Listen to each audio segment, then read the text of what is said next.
Happy சபத். இந்த வாரம் வந்து சிலி நாட்டில் இருந்து மரியான்றவங்க வந்து அவங்களோட சாட்சியை வந்து பகிர்ந்துக்கிறாங்க. அவங்க எப்படி இந்த செவன்த் அட்வென்டிஸ்ட்குள்ளார வந்தாங்க, அவங்க இப்போ என்ன ஊழியர் பண்ணிகிட்ருக்காங்க அப்படிங்கிறத பற்றி இந்த இதில் பார்ப்போம். அவங்க வந்துட்டு நான் செவன்த் அட்வென்டிஸ்ட், அதாவது கேத்தலிக், அந்த சண்டே ஒர்ஷிப், அதாவது ஞாயிறு ஆசரிப்பில் வந்து அவங்க இருந்தாங்க. அப்போ வந்து அவங்க கூட பிறந்தவங்க இன்னும் 2 பேர். ஸோ அவங்க ஃபேமிலியில் அவங்க அம்மா அப்பா 3 பேர், 3 குழந்தைங்க. இவங்க தான் வந்து பெரியவங்க. அப்போ என்னென்னா, அந்த கடைசி குழந்தைக்கு வந்துட்டு, அதாவது கடைசி இவங்க 2வது தங்கச்சிக்கு வந்து கல்லீரலில் வந்து கட்டி வருது. அதாவது அவங்களுக்கு 5 வயசு தான் ஆகுது. ஆனால் அந்த 5 வயசில் வந்துட்டு அவங்களுக்கு ரொம்ப வலி வந்து இந்த கட்டி வருது. இவங்க ஹாஸ்பிட்டல் போய் பார்க்குறப்ப வந்துட்டு இதை கட்டியை எடுக்கிற மாதிரி தான் இருக்கும் அப்படின்னு சொல்கிறாங்க. கட்டியை எடுக்கிறப்ப பின்விளைவுகள் ஏதாவது வரலாம் அப்படின்னு சொல்கிறாங்க. அப்போ வந்து இவங்க வந்து கடவுள்கிட்ட வந்து ப்ரேயர் பண்ணுறாங்க. கடவுளே, நான் வந்து இந்த கட்டியை எடுத்தீங்கன்னா வந்து உங்களை வந்து முழுமையாக வந்து நம்புகிறேன் அப்படின்னு சொல்கிறாங்க.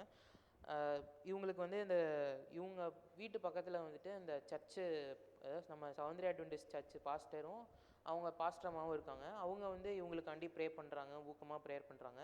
அப்போ இவங்க வந்துட்டு ஒரு தீர்மானம் பண்ணுறாங்க, இந்த ஆப்ரேஷன் சக்ஸஸ்ஃபுல்லாக வெற்றிகரமாக முடிஞ்சதுன்னா நான் வந்து அட்வென்டிஸ்ட்டாக மாறிடுறேன் அப்படின்னு வந்து சனிக்கிழமையில் இனிமேல் சர்ச்சுக்கு போக ஆரம்பித்து நான் ஒரு அட்வென்டிஸ்ட்டாக மாறிடுறேன் அப்படின்னு வந்து அவங்க வந்து பொருத்தனை பண்ணுறாங்க. இவங்க வந்துட்டு அந்த குழந்தைக்கு வந்து நல்லபடியாக வெற்றிகரமாக வந்துட்டு அந்த சிகிச்சையும், அதாவது அறுவை சிகிச்சை முடிஞ்சு அந்த கட்டியை எடுத்து அந்த குழந்தை நல்லா ஆயிடுச்சு.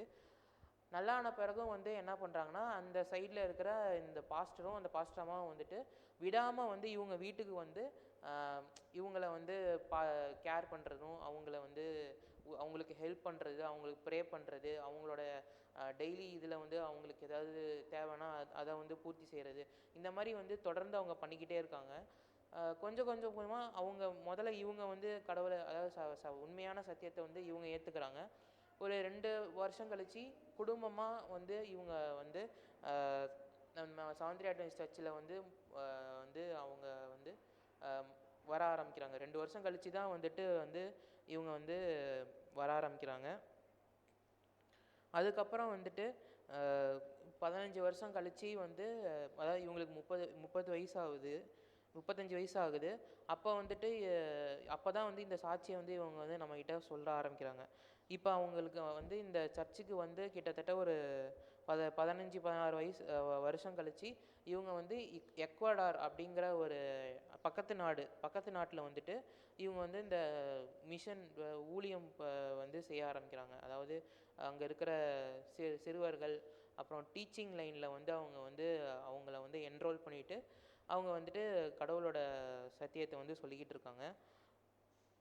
இவங்களுக்கு வந்து என்னென்னா, அந்த பாஸ்டரமாகவும் வந்துட்டு அவங்க 2 பேரும் வந்துட்டு ஒருத்தரை புரிஞ்சிக்கிட்டு நல்ல அன்னோன்யமாக இருக்கிறத அவங்களுக்கு பார்க்குறது வந்து அவங்களுக்கு எப்படி இருந்துச்சுன்னா, வந்து இந்த கதைகளில் மட்டுமே பார்க்குற மாதிரியான ஒரு தம்பதியாக இருக்காங்க அப்படிங்கிறத வந்து பார்த்து ஆச்சரியப்படுறாங்க. நமக்கும் இந்த மாதிரி வந்து அமையணும் அப்படின்னு யோசிக்கிறாங்க.